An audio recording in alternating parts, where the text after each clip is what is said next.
It's an NBA All-Star Break Roundtable edition, the top of the Western Conference. I think all of us belong to be here. Or do none of us belong to be here because the Suns are just so much better than everyone else? Draymond, will we see you again? And Memphis, are you for real? We'll discuss those all things as we head into the second half of the season with the top of the heap, Western Conference All-Star Break NBA Roundtable here on Locked On, all sorts of stuff.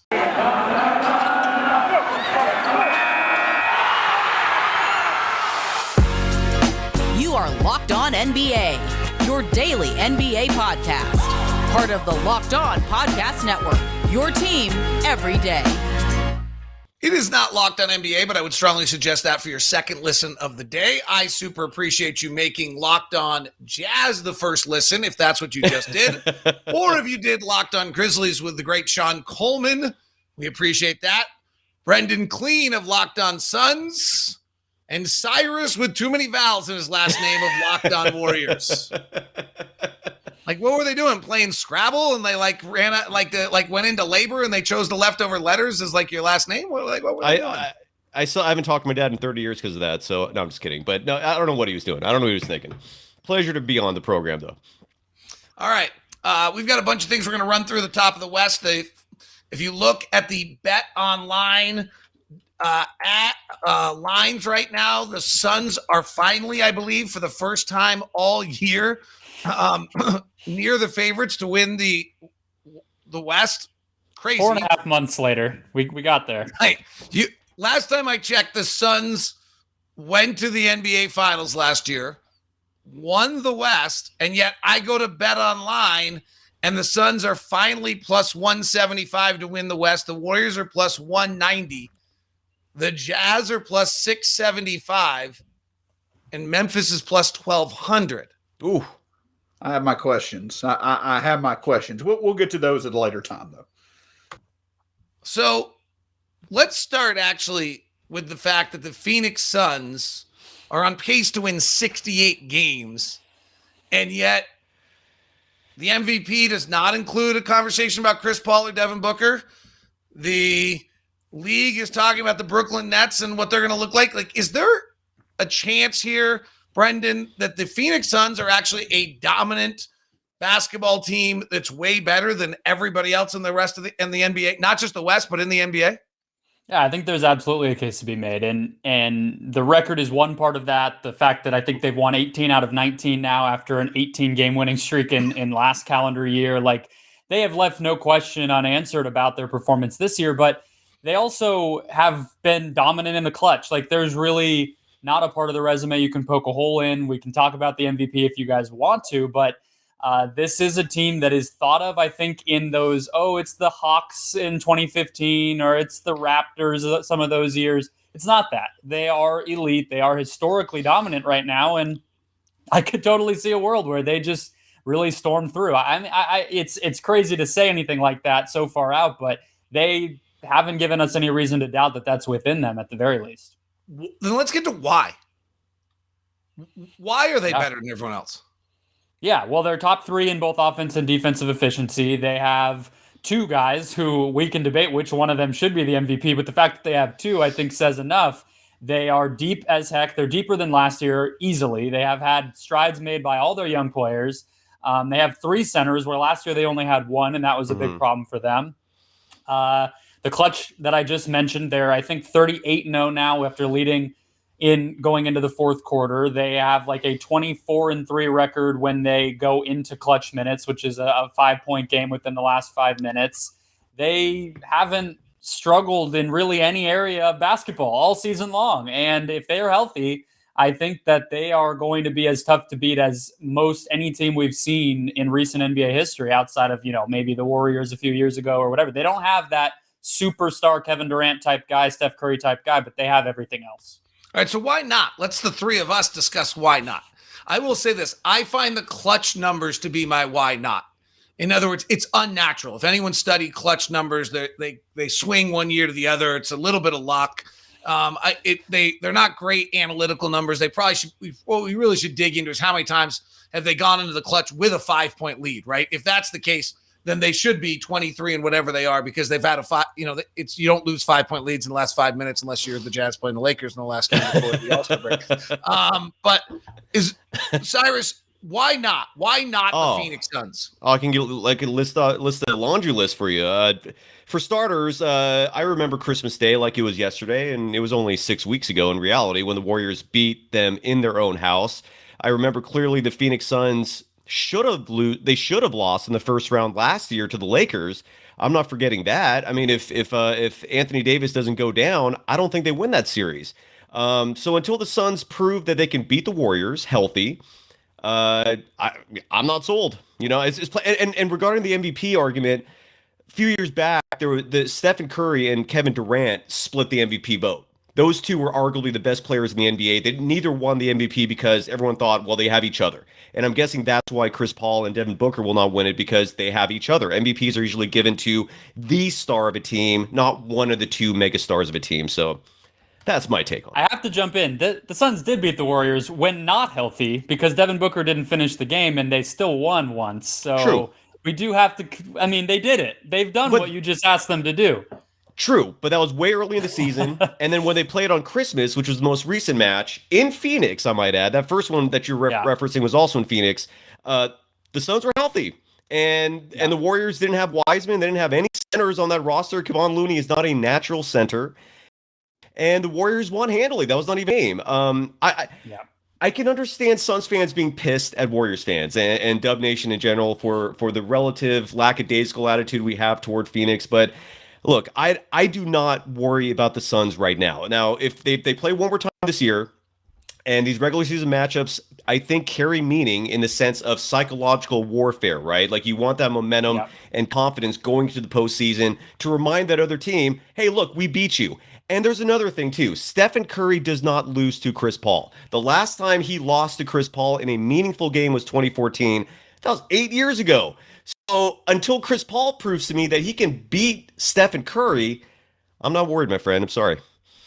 I have to give it to Shawn, because what the Suns do is they lose to Ja Morant. So you actually, I feel like, have a pretty high hill to sit on here, man. We'll see. We'll see. And I don't know how much you can actually put it on this, but something that, I think, I'll be honest with you, I think the Suns are the most complete team in the West. I think the Warriors and the Suns are on their own tier. The Grizzlies a bit above the Jazz in terms of where I rank the teams right now. The thing that I think is a fair question, the health of Chris Paul. The last two times that he made it as far as he did in the playoffs, with Houston in the Western Conference Finals and with the Suns last year to the finals, he was not 100% healthy. If he can stay 100% healthy, I think the Suns are very, very good odds. As a matter of fact, I can make an argument that they're the favorite. But can he stay healthy? I know last year you had the condensed schedule. This year, a bit more spacing, regular season. But can he stay healthy when it comes to the playoffs? And if he does go down, are the Suns going to be able to find what they need to find? They did last year with DeAndre Ayton stepping up. But the big key for the Suns, in my opinion, can Chris Paul stay healthy and effective throughout a full playoffs? If they can, I wouldn't be surprised if the Suns are there again. I like to give a lot of credibility to teams that are like in the top three in both offense and defense as they head into the playoffs, because it's what I did last year to the Utah Jazz. Well, David, you bring up a great point, because, look, the Warriors, their championship pedigree right now is unmatched, right? This is a team that their star players went through a 5-year run. The 5-year run, they know how to play the long game. This is what I'm preaching on Locked On Warriors, is that a lot of Dub Nation's freaking out right now. They've lost 4 or 5. I keep reminding them, look, the Warriors are still 42-17. But the Warriors are not concerned with the regular season, and your Utah Jazz are evidence of that. A young team, to me, the regular season does matter too, right? Like, because you're kind of building your identity, you're gaining experience. For a team like the Warriors, the regular season, they look at it as just a part of the process. The postseason is the season that counts. And that's why, unfortunately, David, your Utah Jazz are just being dissed a lot because of the last few years. I still think the Jazz are dangerous. I don't want to underestimate your team. They are a very dangerous team if they can prove themselves in the postseason. But from the Warriors' perspective, I just wanted to lay it out. Like, they're so experienced. They're such a veteran team. I know they have youngsters as well, that the regular season is just something like a warm-up. It's like almost like the preseason to them. So Dub Nation's not overly concerned, in my opinion. I'm going to push back just a little bit. Go ahead, David. Go ahead. No, you go. Yeah, I'm going to push back just a little bit about the Warriors. The regular season is just a bit of a warm up to them because the Warriors have not been to the playoffs the past 2 years, and I get that they have the experience that they do. But in my opinion, one thing that does stand out is that this may not necessarily be a different Warriors team, but I do think that with Clay coming back after a 2-year layoff, with Draymond potentially going to have to come back from his injury, I do think that this is a different Warriors team where you're going to have to trust pieces that you've not seen be in the playoffs before to step up and truly give them a finals run. I think that's a big difference that stands out for them not being in the playoffs for 2 straight seasons. So I think that is one narrative to watch. That is potentially one narrative where you may not get the same Clay. You may not get the same Draymond that was there for those championship runs. So who's going to step up? I know you've got Jordan Poole. You've got a plethora of guys that can do it, but can they do it consistently to the point to be there for clutch moments to get you through 3 playoff series and then to have a legitimate shot in the finals? That is one concern I think is there for the Warriors. I don't mean that as a, harsh negative. I just think it's a legitimate point to make. It is very legitimate. Smirk on Brendon's face, like he's got this little smirk. Like I'm sitting here, I'm 52-3. I went to the finals last year. Smirk on his face. We'll let him have his say on his smirk when we continue. We also have to discuss, quite honestly, there's a legitimate reason on all 3 of our parts of why we can't beat the Suns. Like we can diss the Suns why they're not quite right. I don't know that any of us are actually right enough to beat the Suns, which might be as big an issue as anything else. We'll discuss that when we continue. Today's show is brought to you by Built Bar. Should I just go back here? Oh, how many rappers do you think I can find in this pigsty of an office? Over under 45.5. Let's see. What do we have? I haven't tried the pop read today. We have the coconut brownie chunk, which is unquestionably the number 1 flavor in all Built Bar. Do we all agree? Yes. Anybody else? Cookies and cream myself. I'm a cookies and cream guy myself, but that's not a bad flavor. Okay. Have we tried the marshmallow infused puffs? No. Lemon cheesecake. Lemon cheesecake is the puff. They're the puff of crazy. Choice. They're great. Like, how are these a protein bar? I got the munchies now. You're killing me. And you're in California, so that's legal. Same here. And here we have the Chiro Puffs, which evidently I was so ravenous that I didn't keep the package in one piece. It's all at built.com. Go check it out. Promo code LOCK15 will get you the protein bar that flat out tastes like a candy bar. The protein-infused marshmallow puffs are crazy. I have a whole Tupperware crate thing that's in our pantry that's filled with Built Bars, and it's full. And they launched mint puffs, and I think for my well-being, I can't order more until my crate has actually got room. Because right now, there's a whole box of grasshopper cookie ones that haven't even gotten into the bar thing yet. So anyway, check them out. You can go get them. You can also get puff boxes together. It's all at built.com. Promo code is LOCK15 to get you 15% off. There's 4 votes here. Shawn, what's your favorite one? Coconut brownie? I would say cookies and cream. But the big question that I have is this. Which has more? The Memphis Grizzlies having great players or Built Bar having great tasting protein bars? That's the question that I'll honestly ask you, David. Well, and I'm telling you, the coconut brownie chunk is the Ja Morant of coconut of there. Oh. All right. The cookies and cream will be fine. Promo code LOCKED15 at built.com. All right, Brendon, you stayed quiet. There was a little smoke coming out of your ears outside those headphones. I could see it. There was. What do you got? I have said on my show for weeks now, the Warriors and the Bucks are, as things currently stand, the East is really wonky. They have a lot of great teams who we know very little about, so it's hard to really put anything out there. We're not talking about the East right now. The West, it's just the Warriors for me. And you guys were talking about how to beat the Suns, who can beat the Suns. What's interesting about this team, and even more so this year, I would say, than last year, because I mentioned the center situation, which everybody really pointed to coming off the finals. Their only backup centers were Dario Saric and Frank Kaminsky, who were unorthodox, kind of small ball, not very good defensively. Now they have 3 DeAndre Ayton replicas, or 2 DeAndre Ayton replicas and a DeAndre Ayton at center. So their identity is even more this way this year, which is they are built to play the way that most teams in the modern NBA play. They're built to defend and execute the pick and roll on both ends of the floor. They're going to rotate you to death. They will play the pass. Anyone who watched the TNT game on Tuesday this week against the Clippers will remember they just snuffed out the Clippers offense. You didn't have the talent to go get a bucket against them. They're going to stop you. And on offense, they're going to be able to generate a good shot just about every time, unless you play a style that is not those things. And so that's why the Warriors and Milwaukee both, I think, have a real the Suns have a real problem on their hands, because when they play those teams, things slow down. They aren't able to get into what makes them comfortable, and they have to go mano a mano, and that has not worked for them. It did not work for them in the finals. It hasn't worked against the Warriors very often. I mean, the Warriors beat the Suns last year, even in a couple of big moments. So those teams scare me because the Suns have to get uncomfortable. And until we get into a playoff moment like that again, I can't sit here and beat my chest and tell you I know for a fact they can do that.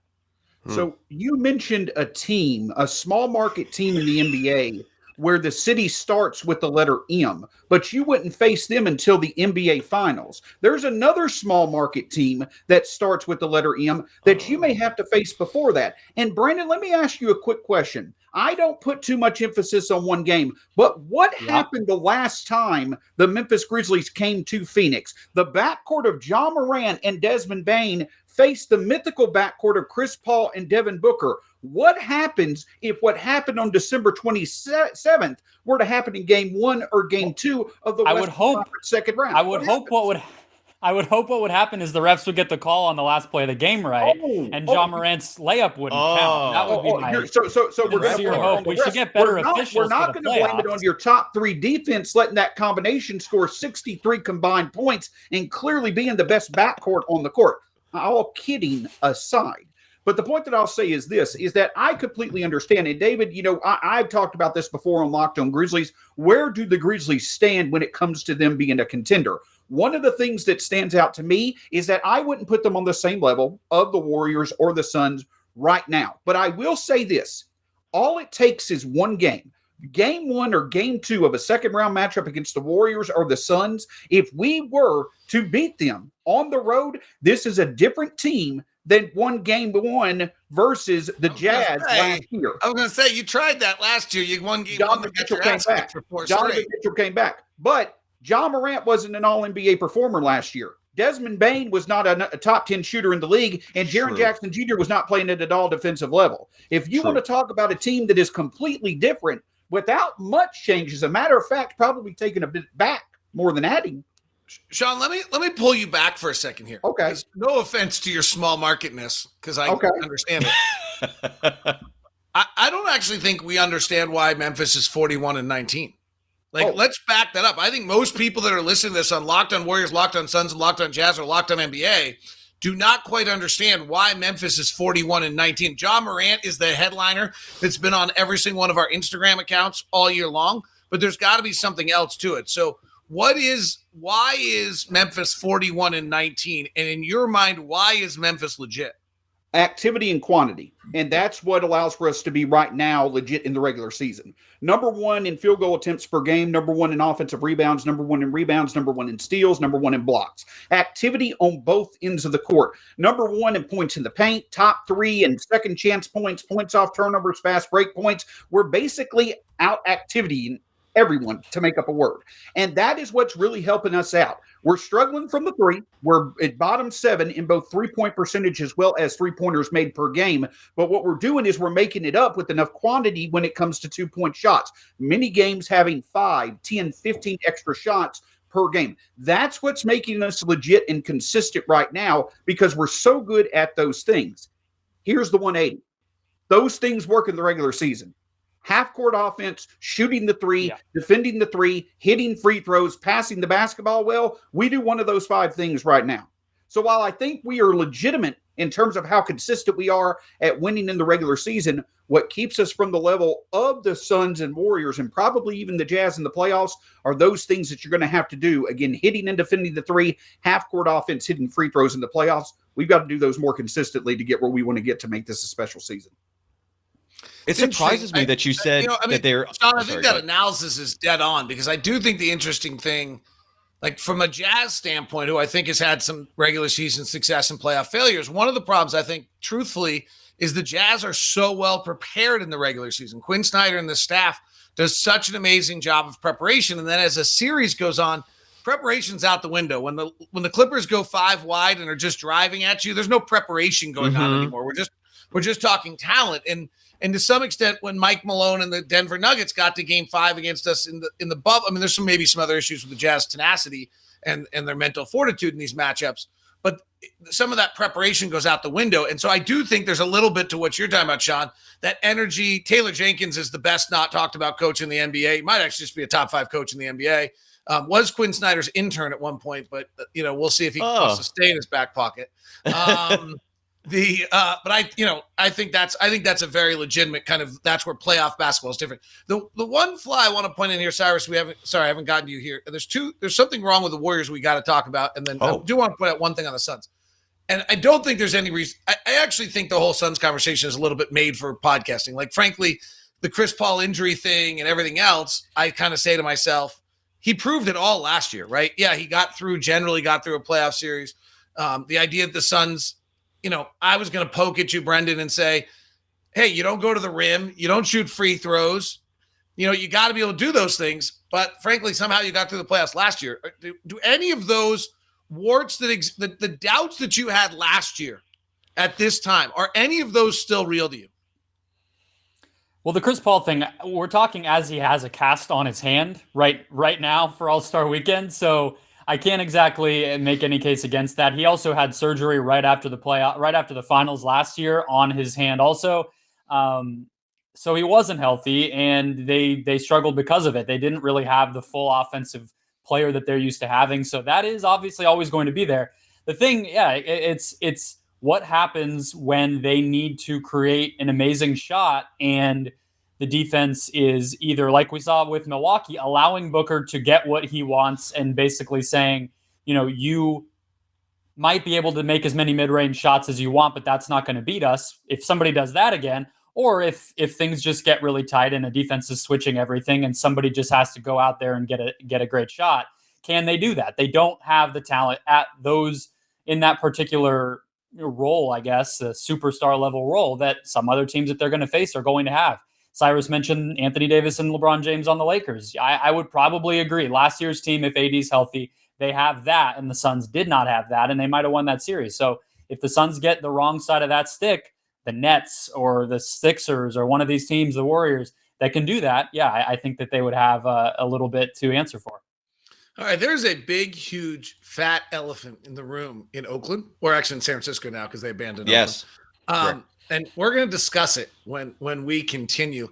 We mentioned it earlier. BetOnline.net is your home for all of your betting odds. In the Eastern Conference, Milwaukee is plus 275, Brooklyn's plus 300, Philadelphia's plus 325, Miami's plus 550, and the Celtics, despite the fact they're on fire, is plus 1,000. Suns, as we said, plus 175, Warriors plus 190, Jazz plus 675, and Memphis plus 1,200.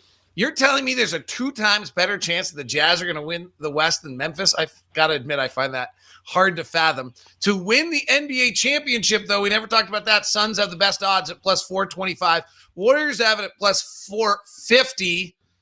Then the Nets, Bucks, 76ers, Heat, Jazz, Celtics, Bulls, Lakers, and then the Grizzlies.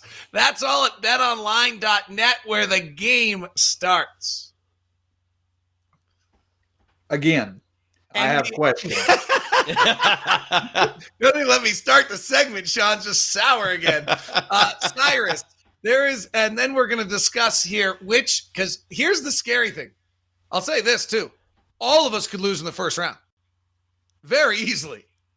Yeah. Brendon's probably like, maybe not. Depends. There's a scenario. I actually think all of us, every single one of us could at least go to 7 in game one, in series 1. I don't think there's any question. We could see a Western Conference Finals repeat in the first round. Right. Paul George comes back, and it's the same teams. Right. And that series did not go great for the Suns. So I'm with you. All right. So we'll talk about which of those teams scare us in a second. But I got to talk about this. the only people in the world who think it's not a big deal that your calf injury is caused by a back injury are the Golden State Warriors. Oh, don't put me in that basket. Don't put me in that basket. I'm worried. Calf injury that has been caused by a back injury on an undersized center who's been beat up for his whole career. And Steph's great, Clay's great, but Draymond's that team. Like if Draymond's on that team, they're championship contender. And if Draymond's not available, they're not. So what's the story on Draymond here in the second half of the season, last 28 games? I froze Cyrus out of that. I just made Cyrus just froze. He just got so scared of the idea of Draymond getting hurt that he didn't even have an answer. Oh no, internet can. Well, I mean, we understand like big market San Francisco. You don't have much tech. I know you guys are behind the tech curve in San Francisco, but now we got you back, Cyrus. What's the story on Draymond? All right, sorry about that. I'm getting a new computer here. You're absolutely correct that if Draymond Green not 100%, the Warriors are not winning a championship. It really is that simple. Your boy Quinn Snyder really said it best when they played a couple months ago that Draymond is the MVP, and he should be in consideration of that. It's a very serious injury. I think any back injury is a very serious injury. The great news is, in the short term, it looks like Draymond is healed. At this point, he's not playing only because they're taking a precautionary measure. Again, the Warriors look at the postseason as the real season, right? And that's what they're planning for. But Bob Myers deserves a lot of criticism. He has not fortified that front court to give their bigs, whatever you want to call bigs by this roster, some help, because James Wiseman hasn't played. He's the only natural center on this roster. The front court of the Warriors right now reminds me a lot of the Suns a year ago. They're thin. Except that you guys actually have DeAndre Ayton, who I love as a big man, and the Warriors have nothing that resembles that. So bottom line is, if Draymond Green is not healthy and roaring, Warriors aren't winning this, plain and simple. So there's a guy named Luke on Dallas. There's a guy named Jokic, who's really the MVP, except for Giannis is, except for Embiid is, except for the Chris Paul is, except for that Steph Curry is, except for that Kevin Durant is, except for that Ja Morant deserves some recognition, except for the fact that this league is just beeping loaded right now. Like you list the top 10 players in the NBA right now, and you are leaving 3 or 4 guys out that are unbelievable right now. It's crazy. Like Devin Booker, honestly, I did the top 10 the other day, and Devin Booker didn't make it, and I think Devin Booker should be discussed as a potential MVP, but I'm going with Chris Paul. Like, I'm not trying to be critical at all. Like, neither of the 2 Jazz guys who are 3-time All-Stars are going to make your top 10 right now. It's nuts. So there's a guy named Jokic in Denver. There's a guy named Luka in Dallas. There's these guys, what are they called? Oh, the Lakers, who will be in like AD's not playing anytime soon. If you didn't see that ankle injury, that was brutal. Mr. Glass. They said he's not. Well, this one was actually not. This was just like actually, sprayed. Like, yeah. You don't want to watch it. They say he's going to be evaluated in 4 weeks, which means he's only playing about the last 10 games of the year at best. They probably only need him for the last 5. I don't know what Paul George happens or what happens with Kawhi Leonard. I don't know what happens with Jamal Murray. And frankly, Minnesota's pretty flipping good. I don't know. They remind me of last year's Memphis. I'm not sure they're playoff ready, but so like, who do you want in the first round? Let's start there. Like, who out of those teams would you say, I got them in the first round, I'm okay? New Orleans. I want New Orleans or I want Sacramento. As crazy, they're not in. They're not included. They might get in. That's what's psychotic about all this. They literally have a shot at the play-in. It's then crazy. I'll pick the Kings. I want to play the Kings. Right. I want to have okay, and then let's just pick the worst. Right, Zion's not coming. All right, so ignore the Spurs, the Kings, and the Pelicans and the teams that we've which actually, by the way, side note to this, it actually doesn't impact us because I actually think it's almost guaranteed that when we finish the top of the West, it's going to be 1, 2, 3, 4 is going to be the exact same. There's almost no wiggle room here for any of us to. Jazz can't catch Memphis, I don't think. Warriors can't catch Suns. Memphis can't catch Warriors. Unless the Jazz slide in Denver or Dallas catch the Jazz, but I don't think the Jazz are about to go. I mean, if the Jazz go 17-7 or whatever it is the rest of the way, I don't think Dallas or Memphis is suddenly going 20-4. Mm-hmm. So I actually think we're the top 4. So of the teams I mentioned, not the 9 and 10 play-in teams. Oh, wait, that's the Lakers. So not the 10 play-in team. Who do you want in the first round? Dallas. Minnesota. Oh, Dallas. I say Minnesota. Dallas. 100% want Dallas. It comes from a rivalry standpoint. It comes from the fact that they have had our number this year. But here's the reason why I want Dallas over Denver. The reason why I want Dallas over Denver, we're 3-0 against Denver this year, 1-3 against Dallas. But against Denver, they have limited our ability on hustle in the paint very well. It's been our self-creation in threes that has beat them. I think that may be a bit tougher to be able to be consistent with than Dallas, where we've been able to out-hustle, out-rebound, and perform in the paint. And I tell you this, the reason why I want Dallas is because they traded Kristaps. Kristaps, in a matchup with how Memphis plays and is successful, is a very important X factor in Dallas's favor. Without him, and don't forget, if we're going to talk about players coming back from injury, there is a player by the name of Dillon Brooks, who absolutely was a star in last year's playoff, both offensively and defensively. If we can approach Luka by throwing bodies at him to at least contain him slightly, then I think Memphis's depth and overall quality of players can take Dallas on. And again, that little bit of rivalry really matters. So I'll choose Dallas as the team I want in the first round. So I want to hear what Cyrus has to say. I'll say this about Dallas. I watched them the other night. They're pretty interesting. Like, you think that they became small because they made all these trades. So Davis Bertans is 6'10". Yeah. Maxi Kleber's 6'10", 240. Dorian Finney-Smith's on the floor at 6'8". Luka's on the floor at 6'8". And when they had Josh, at one point they had Josh Green, on another point they had Jalen Brunson. They're a little, Jalen Brunson's 6'1", but he's a pit bull. Like, it was pretty interesting to me. They were not small at all. In fact, They were considerable in the, I'll be very curious to watch their defensive numbers for the next 15 games. I think they might have actually become, it was kind of, they had Spencer Dinwiddie. They had Dinwiddie, exactly. I was about to mention that. Yeah. Luka at 6'8". Davis Bertans at 6'10", Maxi Kleber at 6'10", and Dorian Finney-Smith at 6'8". I was like, whoa. That's not easy. I'm with you. I will say this. I want Minnesota for the simple reason that they have no experience. They have talent. This is the first time in a long time they have talent, but they have no postseason experience. Dallas scares me, actually. Like, for some reason, Luka is starting to follow this trend where he doesn't work out in the offseason, and he waits, and you have to wait until, like, for him to get in shape, and he starts lighting it up. And Luka has never gotten out of the first round. I don't want to be the team who fights to him in the first round. I don't want Dallas. Enjoy him. Enjoy Luka. Enjoy that team. I want Minnesota all day, every day. Brendon, who do you want in the first round? I don't want to have to deal with either LA team. I'm more just worried about, like, as a one seed, I feel like the goal is get through it quickly. So those teams scare me. I would probably say Minnesota as well in terms of, Anthony Edwards has actually always played really well against the Suns. I don't know if he just gets up for it because his 2 years in the league have coincided with them being really good, and he's that type of player who rises to that occasion. I don't know. I don't have a great answer for you, but Minnesota is, it's the experience, but the Suns are in position to get whoever loses the play-in tournament. So, I guess maybe Minnesota loses that if it's the Lakers or the Clippers, but they don't really get to foreshadow their opponent very well because it's just going to be the worst of the two teams, and they're probably going to be happy because of that. Just to let everyone know, here's how it's going to work, just because I want to let you know. So Anthony Davis comes back with 5 games back. He gets ready. They play the Spurs in the first game in LA. They win.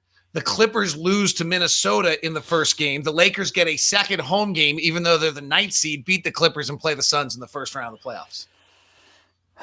Don't do that to me. I did it once. I mean, that wasn't unrealistic.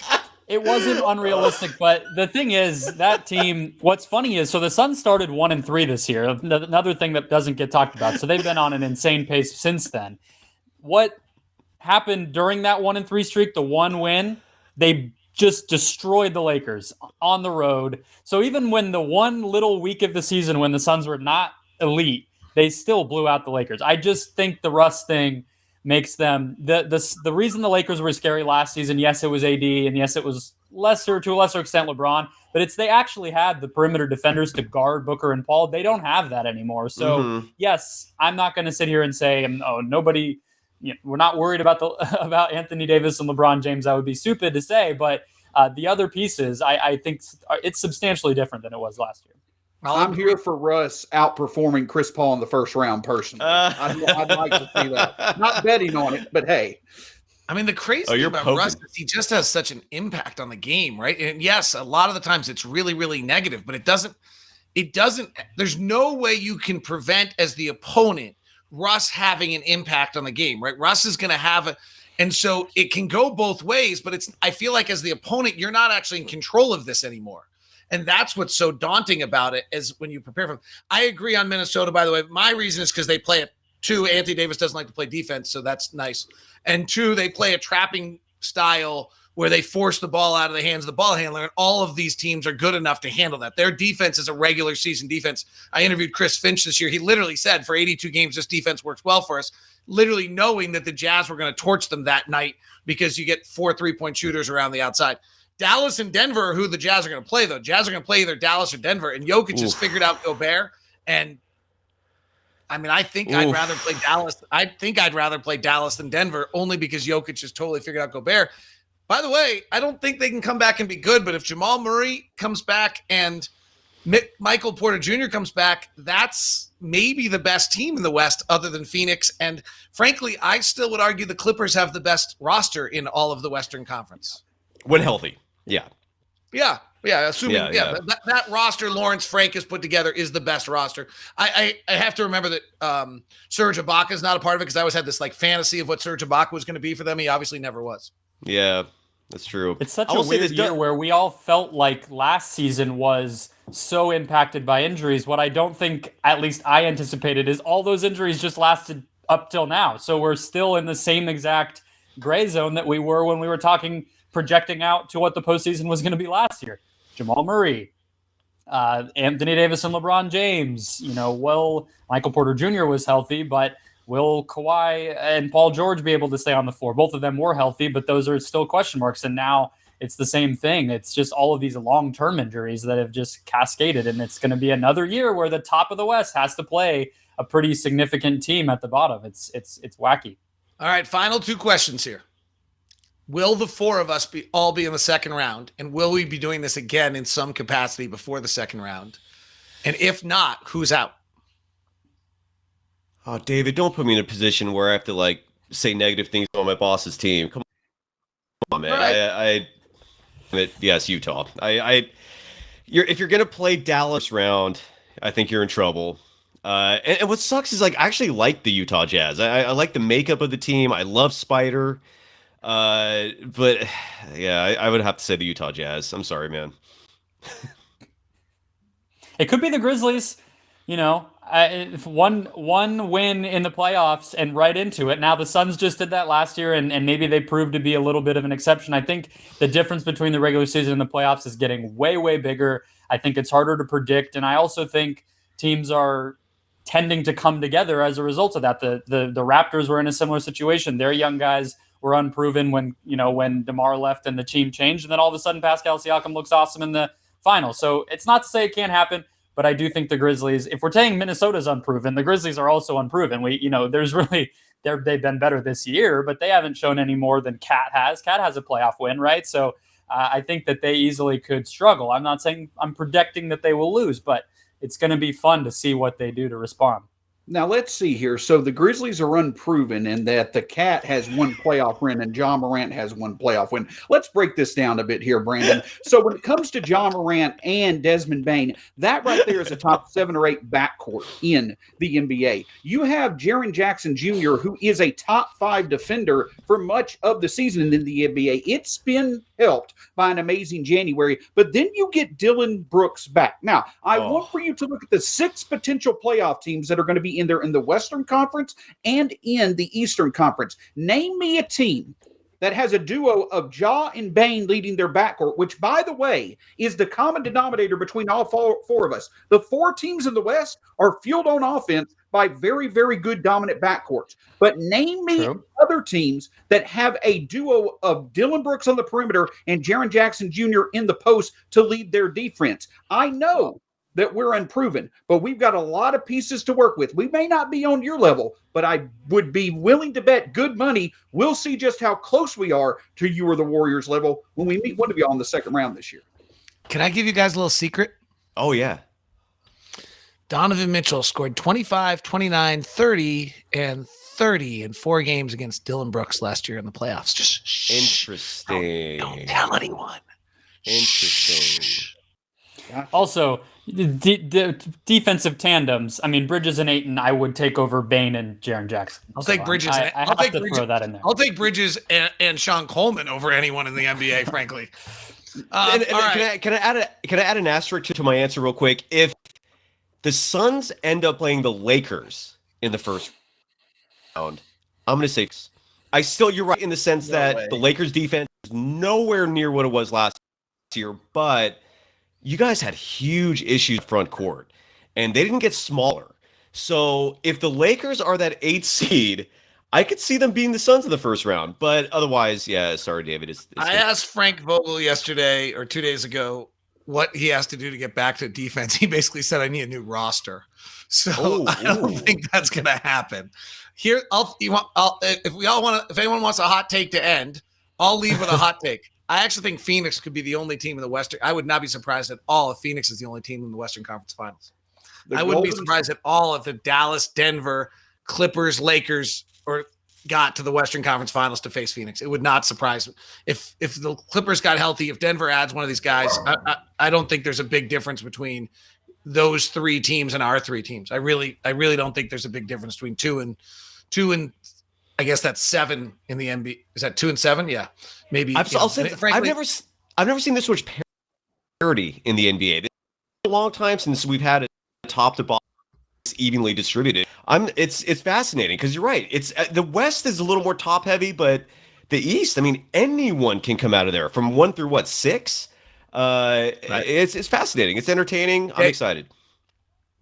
I'll let everyone have a final say. Deep thought on that one. Had Durant not been able to do the salary cap avoidance because of the spike, this actually would have been going on for like 8 years now. If you actually look back at it and imagine Durant stays in Oklahoma City instead, you actually would have this parity now for about 6, 7, 8 years in the NBA. It would actually, this is what they wanted when they built a collective bargaining agreement, and it actually worked. And that's really what's happening here, is that the collective bargaining agreement with the luxury tax and all the other things work, and the added play-in game, which means that everyone's still competing down the end of the season work. So, I think that's the essence. Anybody got a final hot take they need to get out so that they don't feel they were left out of everything? Is everyone good? I will say this. I'm actually going to go to my local Publix here, and I'm going to get some marshmallows. And what I'm going to do is I'm going to put them in my pantry, and I'm going to hold them there for the next 2 months. And then I'm going to take a trip out to San Francisco. And then what I'm going to do is I'm going to take those marshmallows and I'm going to take them to the Golden Gate Bridge. And when that D'Angelo Russell revenge tour runs right over that Golden Gate Bridge with Anthony Edwards driving the bus that goes across the Golden Gate Bridge, I'm going to sit there and have me some nice s'mores in the remnants that was the Golden Gate Bridge after the Timberwolves, thanks to Russell and Edwards, beat the Golden State Warriors in the first round. That's nice my hot take I don't believe in, but hey, it's going to make for one hell of a s'more, so I'm here for it. Oh, nice fan. You really think D'Angelo Russell is somebody that Dub Nation is worried about? I'm laughing now inside. We've hit our quota of the phrase Dub Nation. But I'll tell you this, we won't worry about Ja Morant last night. Have a great day. Locked on something, your second listen. We appreciate it.